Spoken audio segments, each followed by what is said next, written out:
friends of symphonic brass music, and welcome to something boring for some, and for some pretty interesting.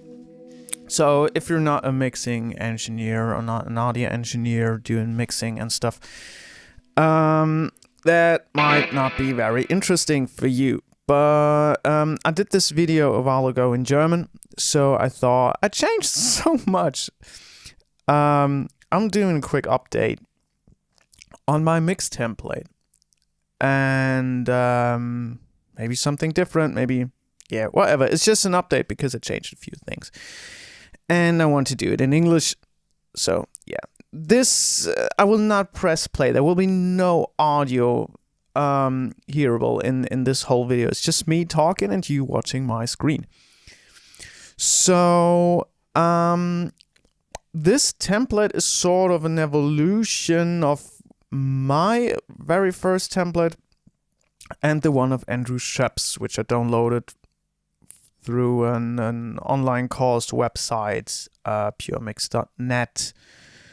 If you want to check it out, check it out. It's pretty helpful because he has his template with his very own plugins, but if you don't have it, there is a version with stock plugins of pretty much every DAW you might come across. So that's pretty awesome.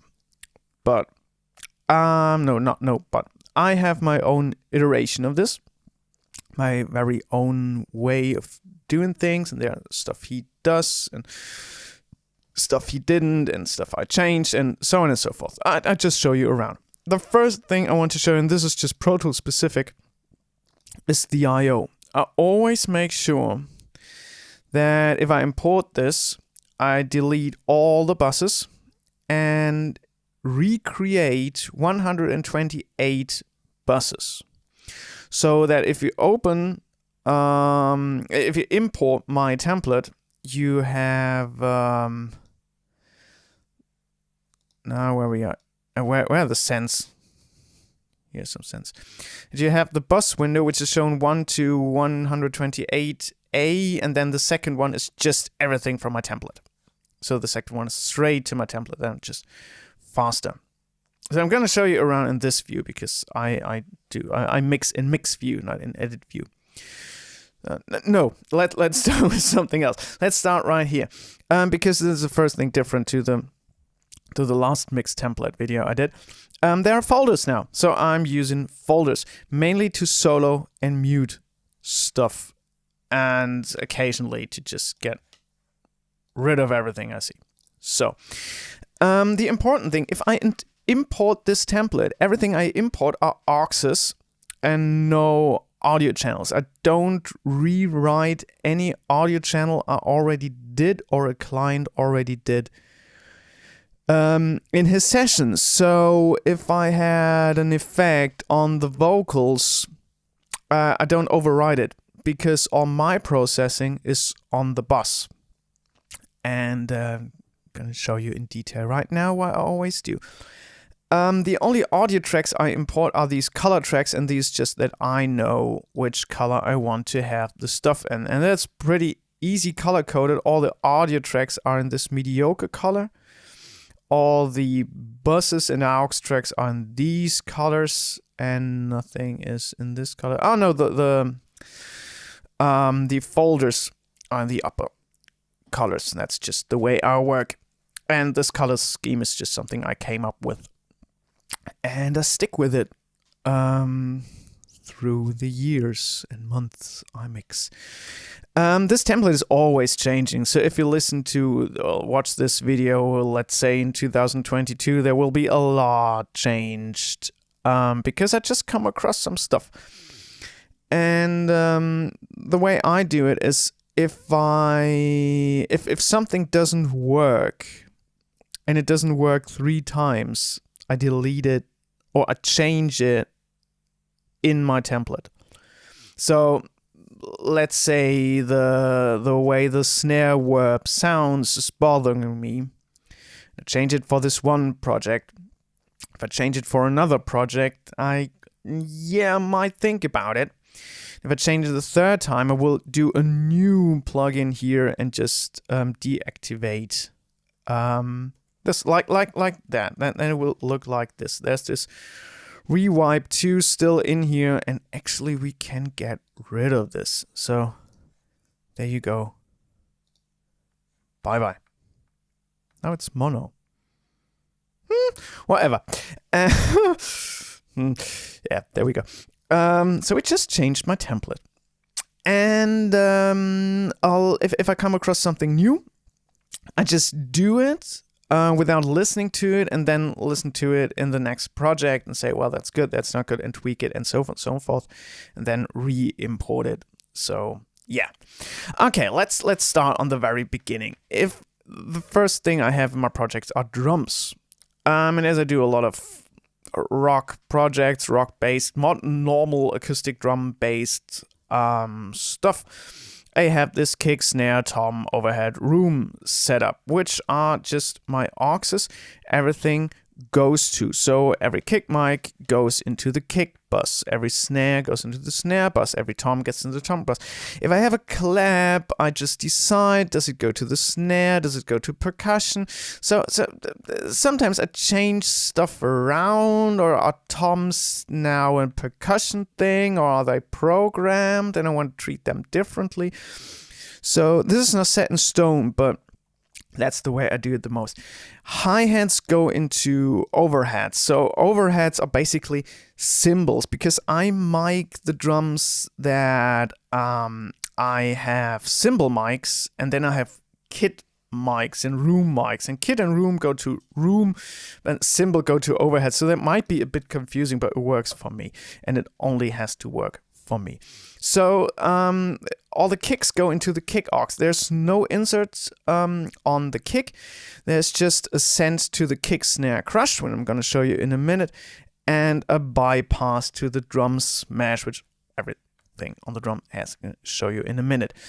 And I wanted to change. I'm not quite sure. They're on the edge. The drum smash is on the edge of being changed, but yeah, maybe I do it now. So then we have the snare, pretty much the same, no processing on it, because I don't know how the snare should sound, so there's nothing on it. Maybe I need to compress it, maybe I don't, maybe the level is different, and I don't want to mess around too much with it. I want to do it my own every time, so there's nothing on it. There's just an ascent to the snare verb, and to the kick, snare, crush, and the drum smash. And then we have the snare verb, which is really high up, just to annoy me much. I might change it. I'll listen to it carefully. And the snare crush is just a gate and a plate. Just this lovely plate, which is just lengthening the snare. This is not some type of gated reverb or something. This is just to give the snare some length. And sometimes it's off and sometimes it's on. And the kick, snare, crush is just a shared compression from kick and snare with my VMR and the Slate distressor variant. And I already said in the German video, I don't know why this is on 70%. It is, and it sounds good and it works, so I don't change it. I only change it if it's bothering me.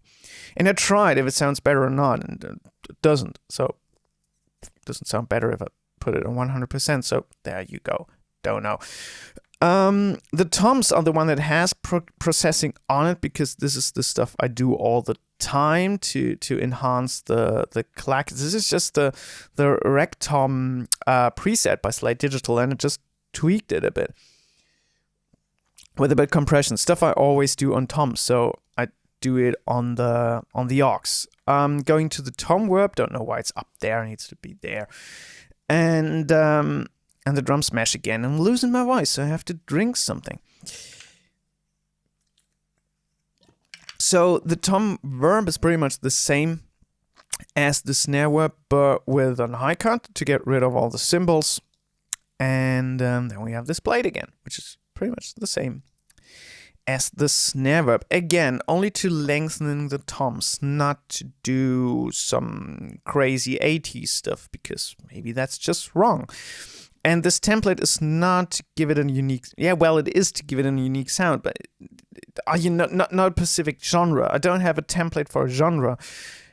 I have my mixing template for everything.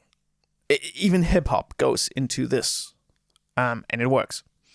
And all the electronic stuff I mix goes into my template, and it works. And I don't know why I'm pointing at the screen, because you don't see it.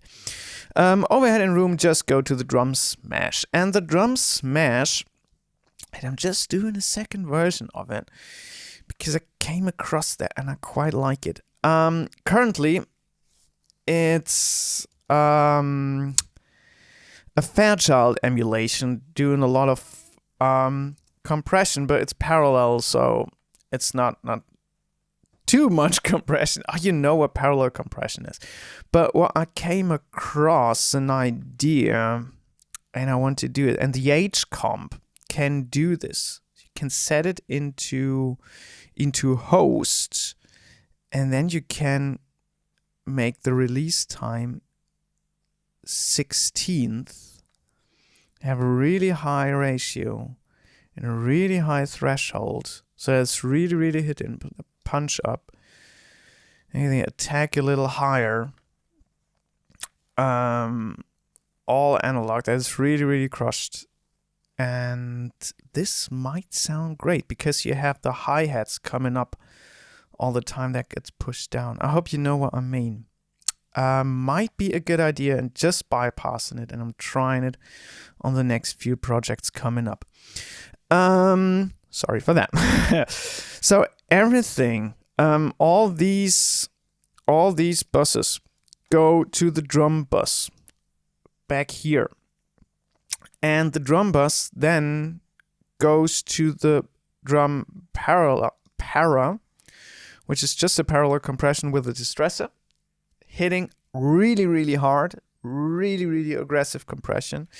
And I have this master fader just to change the input volume, because I'm lazy. I mean, I could go into the plugin and change it here, but I don't want to. I do it here, just because I'm lazy. And then we have the drum dirt, which is bypassed and muted here. The drum dirt is a lo-fi, then a lot of distortion and a lot of saturation, a lot of compression, and then getting rid of all the cymbals.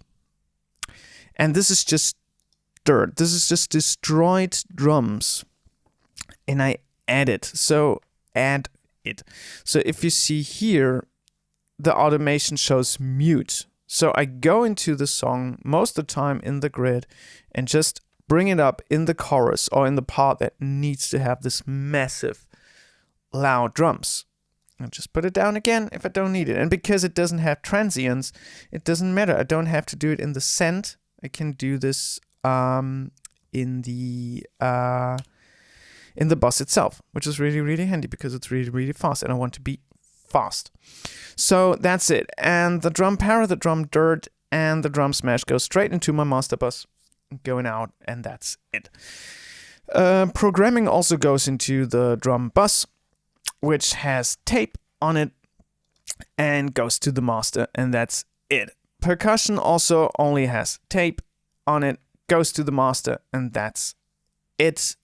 And the bass has tape on it and might go to the rear bus, and that's it. And the master, and that's it. Guitars, tape, excite, rear bus, master, bomb. Keys, tape, excite, rear bus, master.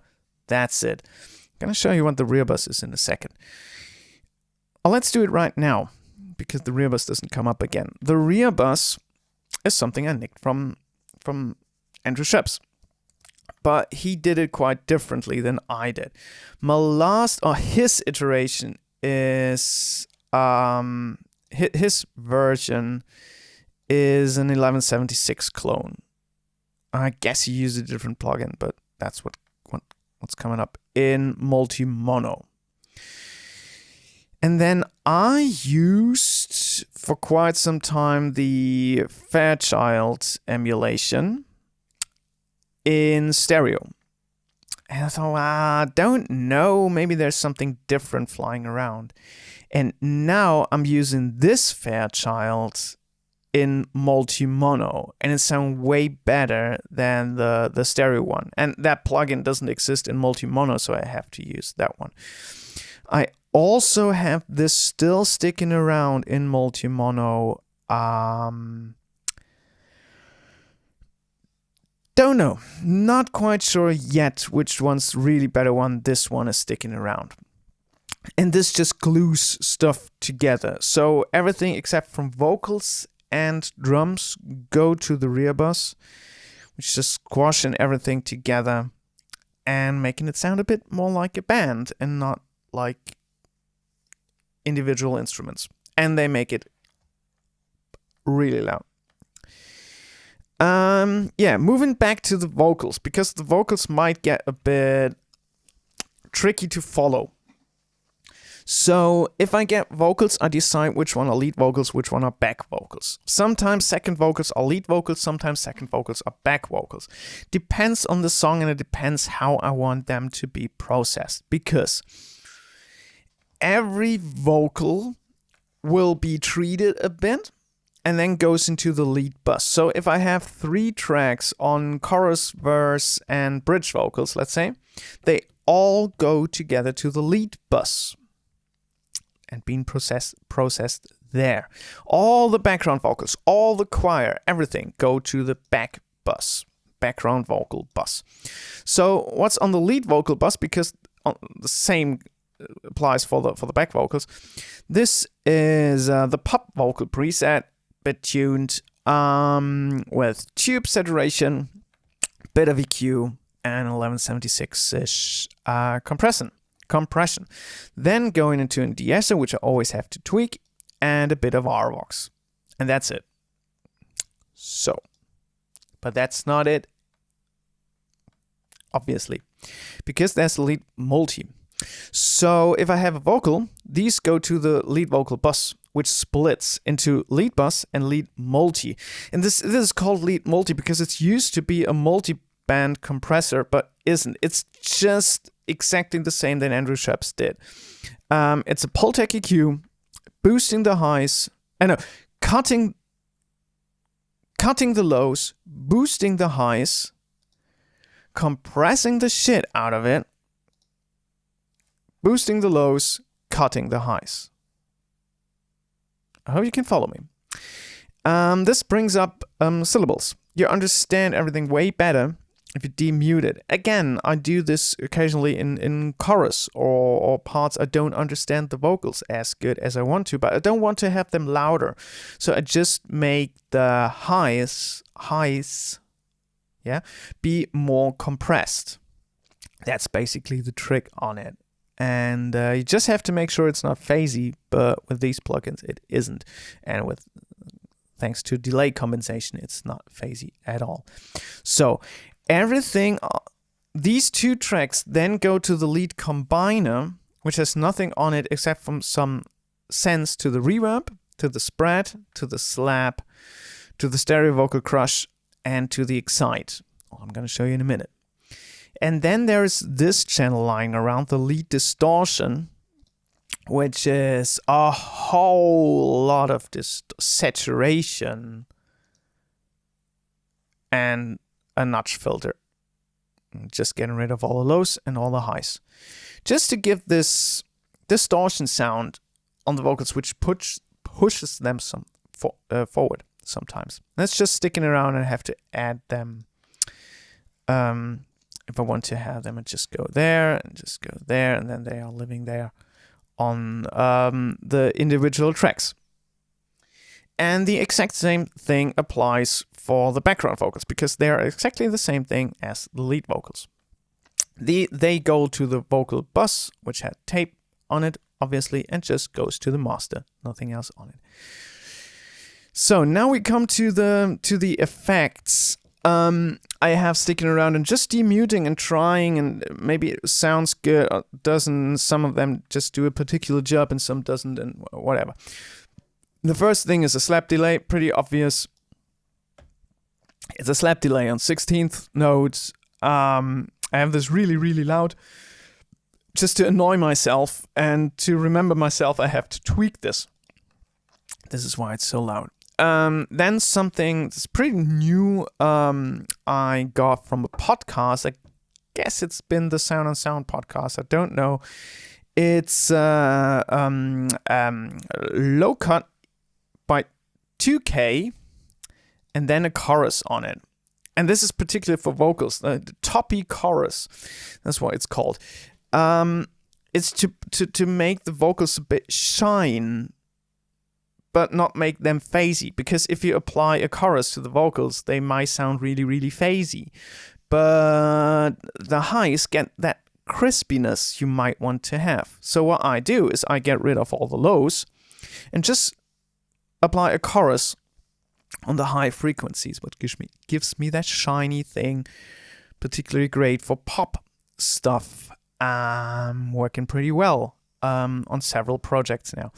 The next one is Vocal Stereo Crush, or Stereo Vocal Crush, which is just a lot of compression on the vocals. Don't know why these EQs are in there. I don't know. They just live there. No idea. And just compressing again the vocals if I need it even more compressed. The spread is just a doubler with a lot of stereo imaging going on. If I need the vocals a bit, if I have a choir and I want to have 8 people instead of 4, just apply the spread. Or if I want to have the lead vocals poke out in the chorus a bit on left and right, just put the spread on it. There you go. Reverb, pretty classics, just a reverb. Put that on guitars and everything if I need to. The delay is just the default delay. Change it a whole lot. Already showed you the rear bus, and the excite needs to go a bit down. It's been a bit loud in the last project. Is this lovely new plugin Fresh Air? It's just adding synthesized top end to the mix. Helped them a bit come up. And yeah, then we have the master bus, which I treat just to give it not that much compression in the master bus. And some people might say I do quite a lot in the master bus. Why don't I do it on individual tracks? Yeah, why should I do it on individual tracks when I can do it on the master bus and everything sounds better? Anyway, and I want to be excited from a mix. I hate it when a mix doesn't sound finished. For me, it sounds finished and it's loud. My mixes come out at -13 LUFS, which already is Spotify. But I want to be excited. I want to have the party feeling when I'm mixing. I'm not mixing really, really loud. I'll start really, really loud and then go back. But I want to have fun with mixing. And not sitting there and thinking, well, my mastering engineer will fix it in the end. No, he doesn't. I already want to have it sound great. And he never complained. So we have this classic Mix 1 preset on it, a bit tweaked, which is just doing 1 to 3 dB of compression. Then we have this lovely thing, which is a mono stereo EQ. And I'm just boosting the lows and boosting the highs in the mono, and boosting the highs in the stereo, just to give it a bit of shininess on the outside, and a bit of more oomph for kick and bass. And this is just a happy face EQ. Again, some silkiness and a bit of a Neve sound coming in the very end, because I like Neve sounds. And the last thing is just a true peak limiter, making sure I'm not bringing out any full scale bits, so the file isn't corrupted. At the very end on the master bus, there's just an EQ with a frequency analyzer sitting around, so I know what's going on. And can listen and can see if I don't trust my ears anymore. Yes, I hope this has been a bit informative for you, that's the word. If you're not a mixing engineer and you just stick around, well, congrats. If you want to apply some of my stuff on your template, feel free, just do it. I don't put this session online because it doesn't make sense. You can watch that now and do it your own. And I only have Pro Tools, so I can't do this process for Cubase, Logic, or whatever.